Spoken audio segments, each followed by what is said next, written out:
Imaginez un club sans infrastructure, sans stade et avec des supporters éparpillés un peu partout, jusque sur des champs de bataille.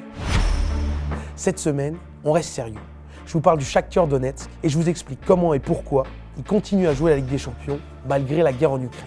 Mardi, le Shakhtar accueille le Barça à domicile, au Volkspark Stadium d'Hambourg, en Allemagne. Un match délocalisé qui ne peut se tenir que grâce à la volonté farouche des Ukrainiens de continuer à se montrer aux yeux de l'Europe.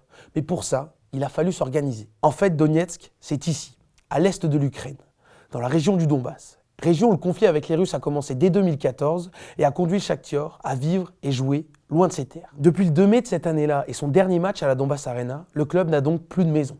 Aujourd'hui situé en zone de guerre, plus personne ne peut y accéder, même si un membre du staff m'a assuré qu'il n'avait pas subi trop de dégâts.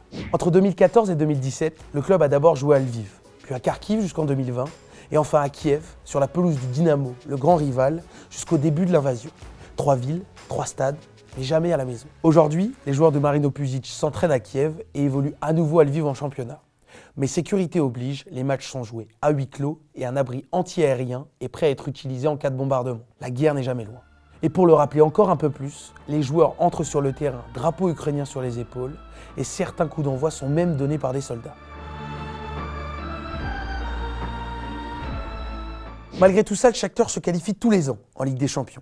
Après un an passé dans la Pepsi Arena de Varsovie, il évolue donc à Hambourg, à plus de 1600 km de Kiev et plus de 2000 de Donetsk. Là-bas, il y a quand même du public.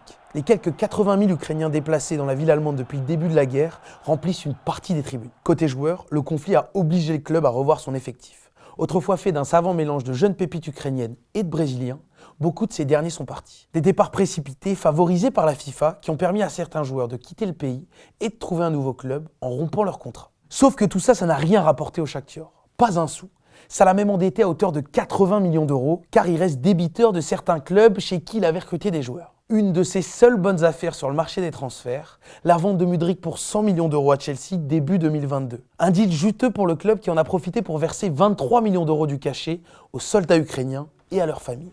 Donc même avec des rentrées d'argent réduites, le Shakhtar ne se concentre pas que sur le football. Ces dernières semaines, le club a annoncé que plus de 500 000 euros avaient été récoltés lors du match amical organisé cet été contre Tottenham. Une somme qui sera destinée à la population ukrainienne.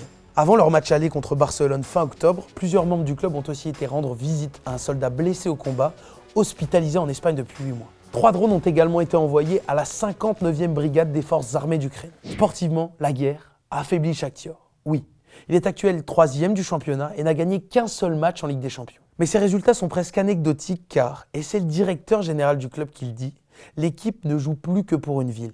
Elle joue pour tout un pays et ses soldats, soldats parmi lesquels les ultras sont nombreux. Alors même s'il doit se déplacer, s'endetter, le Shakhtar le fera. Et c'est encore contre le Barça pour continuer à jouer au football et soutenir son pays. Bon match et à dans 15 jours.